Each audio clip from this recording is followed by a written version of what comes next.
Hola, empezaré hoy contándoles algo que me ocurrió hace unos pocos años. Mi hermana mayor contrajo un cáncer bastante delicado. Le empezó en el timo, pero le hizo metástasis en los pulmones y otros órganos. En más de una ocasión la acompañé a sus citas médicas.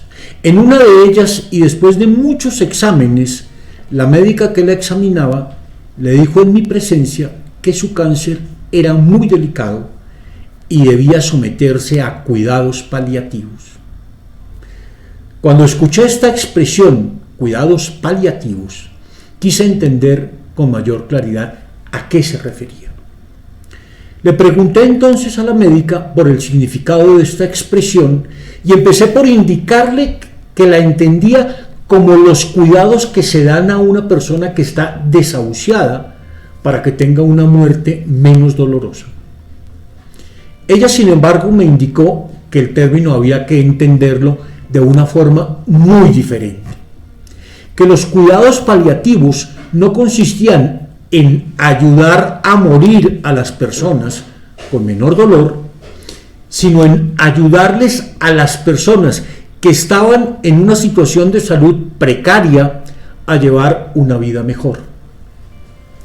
Y que esa vida mejor bien podría extenderse por muchos años más. Me mostró incluso ejemplos de pacientes que llevaban más de 10 años con un cáncer muy delicado y que por medio de tales cuidados lograban llevar una vida bastante normal. Por supuesto, su explicación me tranquilizó mucho. Y en efecto, de esto hace ya más de 3 años, y hoy en día mi hermana no solo ha logrado manejar su cáncer de una forma admirable, sino que ha mostrado síntomas reales de mejoría. He partido de este ejemplo porque ilustra cómo una idea se clarifica en la medida en que se intentan explorar sus consecuencias prácticas. Decir cuidados paliativos, si se entiende por ello cuidados para morir sin dolor, o si se entiende como cuidados para llevar una mejor vida, constituyen dos maneras enteramente diferentes de comprender una misma expresión, sobre todo porque se trata de diferencias con claras consecuencias prácticas. El pragmatismo, y particularmente el pragmatismo de Peirce, insiste en que la mejor forma de clarificar una idea es a través de imaginar sus posibles consecuencias. Esto es lo que expresa la máxima pragmática de la que nos ocuparemos en este video.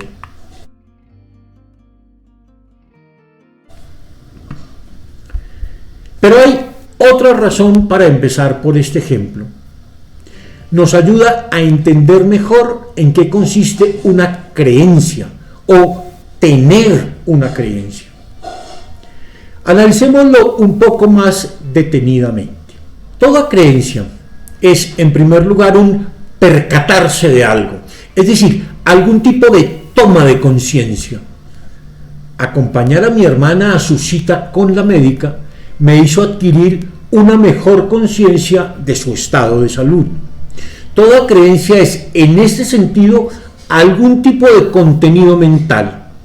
Y tener una creencia es hacernos conscientes de dicho contenido.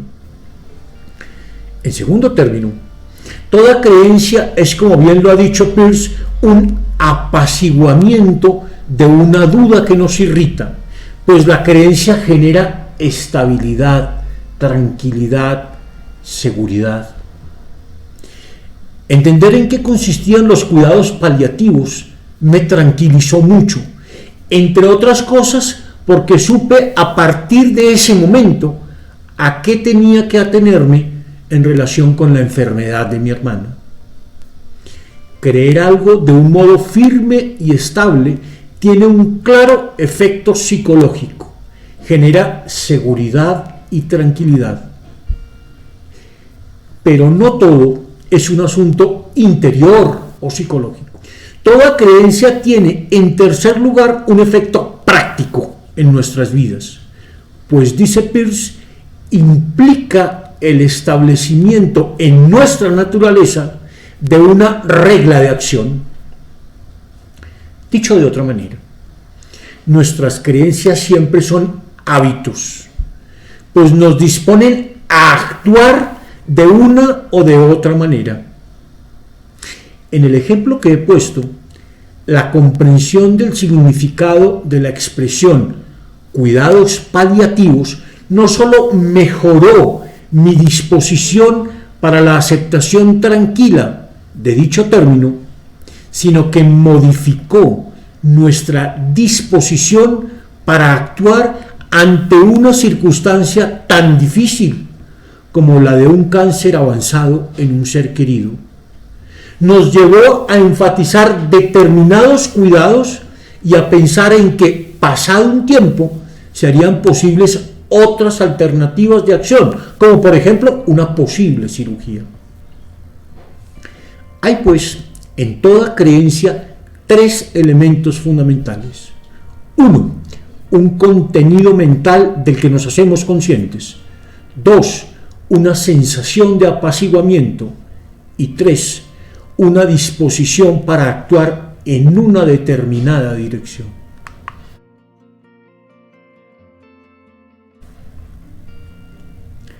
Peirce subraya este aspecto práctico de las creencias. Dice al respecto: al aliviar la irritación de la duda, que es el motivo para pensar, el pensamiento se relaja y reposa un momento, una vez alcanzada la creencia. Pero puesto que la creencia es una regla para la acción, cuya aplicación implica más duda y más pensamiento, al mismo tiempo es un lugar de parada para el pensamiento y un nuevo punto de partida. Es por eso que me he permitido llamarlo pensamiento en reposo, aunque el pensamiento es esencialmente una acción. El resultado final del pensar es el ejercicio de la volición, y de esto el pensamiento ya no forma parte. Pero la creencia es solo un estadio de la acción mental, un efecto sobre nuestra naturaleza que es debido al pensamiento y que influirá en nuestro pensamiento futuro. Ahora bien, ¿cómo se establece la diferencia entre una creencia y otra? No por el modo como llegamos a tener conciencia de ellas, pues dos creencias no son diferentes porque lleguen a la conciencia de un modo distinto, porque lleguemos a ella, a la creencia, por ejemplo, por circunstancias específicas de la vida o por la manipulación ideológica. Dos creencias tampoco son diferentes por sus modos de expresión.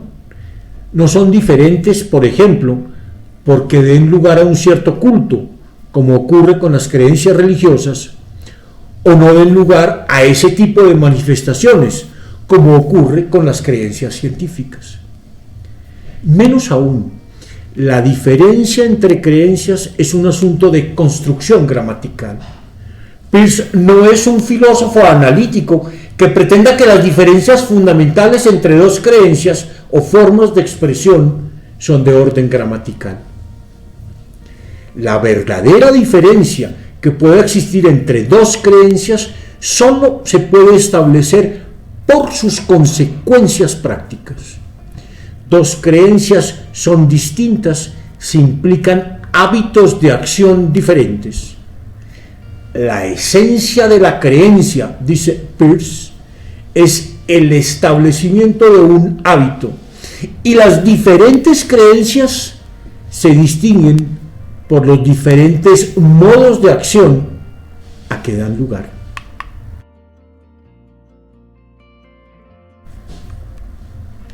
Veamos esta diferencia entre dos creencias en un ejemplo concreto. Es la misma la creencia en la democracia que tiene un político de extrema derecha como Alejandro Ordóñez y otro de izquierda como Gustavo Petro. Ambos, desde luego, hablan en nombre de la democracia y se declaran demócratas.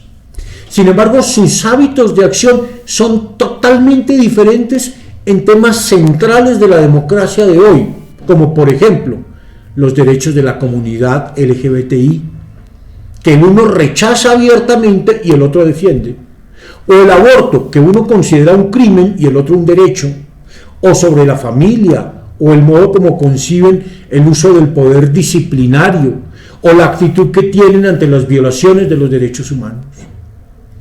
Son tan diferentes las consecuencias de la creencia en la democracia, en los dos casos citados, que estamos ciertamente ante dos creencias en la democracia que son totalmente diferentes. La diferencia entre dos creencias cualquiera está en sus efectos sensibles. Esta idea, según la cual nuestra idea de algo es nuestra idea de sus efectos sensibles, Peirce la transformará en una máxima que formula en los siguientes términos. Considérese que efectos que pudieran concebiblemente tener repercusiones prácticas, concebimos que tiene el objeto de nuestra concepción. Entonces, nuestra concepción de esos efectos constituye la totalidad de nuestra concepción del objeto. Esta es la famosa máxima pragmática. Su formulación, aunque parece un poco enredada, algo paradójico en el caso de alguien que se empeñaba en pensar de forma clara, se puede entender mejor si lo hacemos de la siguiente manera.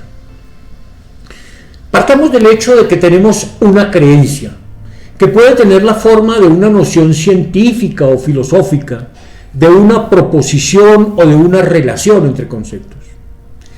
¿Cuál es el significado de esa concepción, de esa creencia? Tal significado solo lo podemos saber si consideramos las consecuencias prácticas de afirmar esta creencia como válida y verdadera. Véanse, pues, diría Peirce, los efectos prácticos de dicha concepción. La concepción de cualquier objeto es la suma de sus posibles efectos prácticos.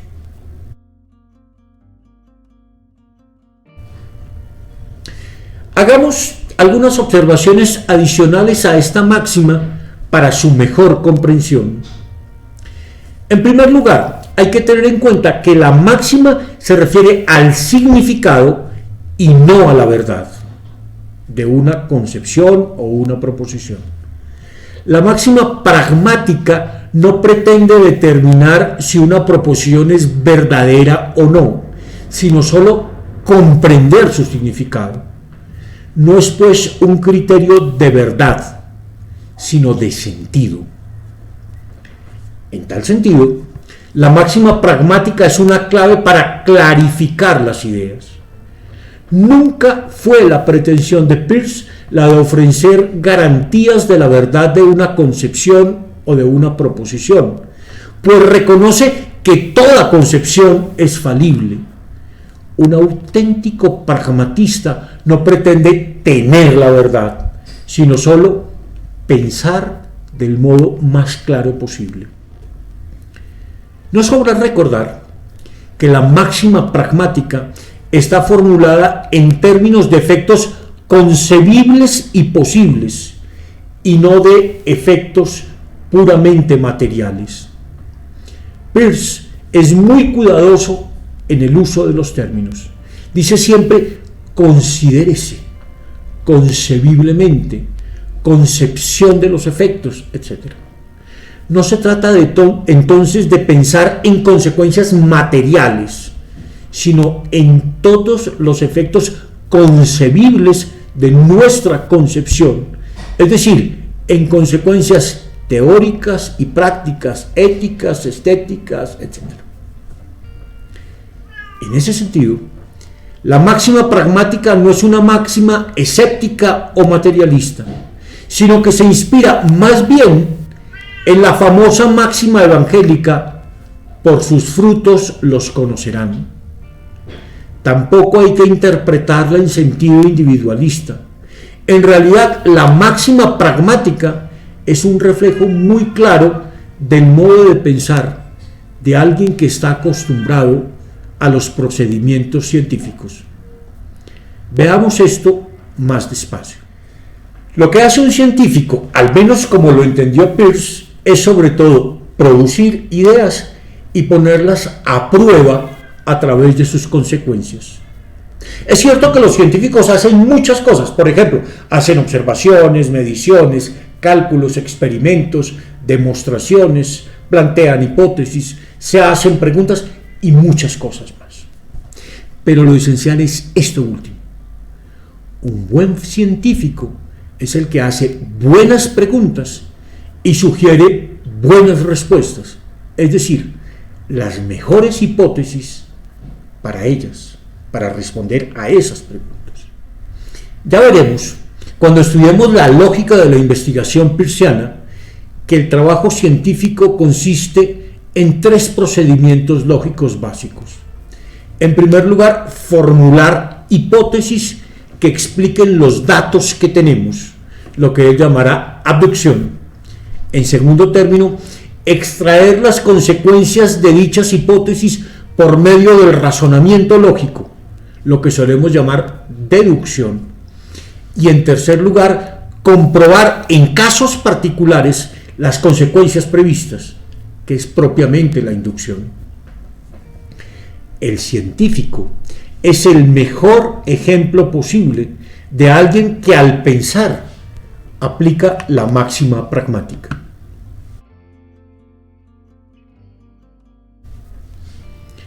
Muy bien, Peirce es un hombre práctico, un hombre de laboratorio, un hombre de mentalidad científica que se ha empeñado en encontrar una forma de hacer claras sus ideas a la que llamó máxima pragmática.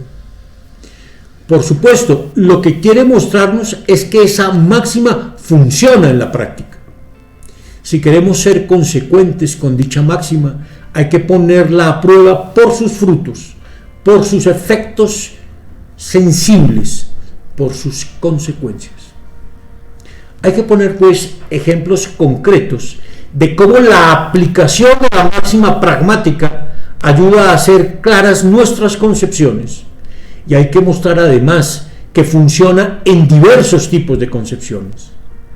La máxima se puede aplicar a una noción tan común como la de dureza, pero también a nociones científicas más elaboradas como las de peso o fuerza, e incluso a nociones filosóficas como la de realidad. Pero también puede aplicarse a disputas doctrinales como la de la transustanciación, o a disputas filosóficas como aquellas sobre el destino o el libre albedrío, y también a concepciones como las creencias religiosas, estéticas y morales. Voy a concluir el día de hoy analizando o aplicando la máxima a una noción absolutamente común, la de dureza. ¿Qué significa que digamos que algo es duro? Cuando pensamos en algo duro, nos imaginamos algo con estas características: algo que no es soluble en agua, que no se rompe ni se raya fácilmente, pero que se puede partir. Aunque claro está, hay que ejercer mucha fuerza sobre una cosa que es dura para poder quebrarla o partirla. Muy bien, todos esos son los efectos concebidos y sensibles que se aplican muy bien a una piedra y a un trozo de panela, pero no, por ejemplo, a un trozo de vidrio. La noción de algo duro es entonces la de lo que no se rompe ni se raya fácilmente, no es soluble en agua, y aunque se pueda partir, hay que ejercer sobre ello mucha fuerza. Toda la concepción de esa cualidad, dice Peirce, como la de todas las demás, reside en sus efectos concebidos. No hay en absoluto ninguna diferencia entre una cosa dura y una cosa blanda, mientras no se sometan a prueba. Este mismo análisis se podría hacer con nociones tan elementales como las de leche, mojado o triste, pues al fin y al cabo se trata de pensar las consecuencias, los efectos sensibles de una determinada cualidad. Continuaremos en nuestro próximo video analizando otras nociones desde el punto de vista de la máxima pragmática. Hasta pronto.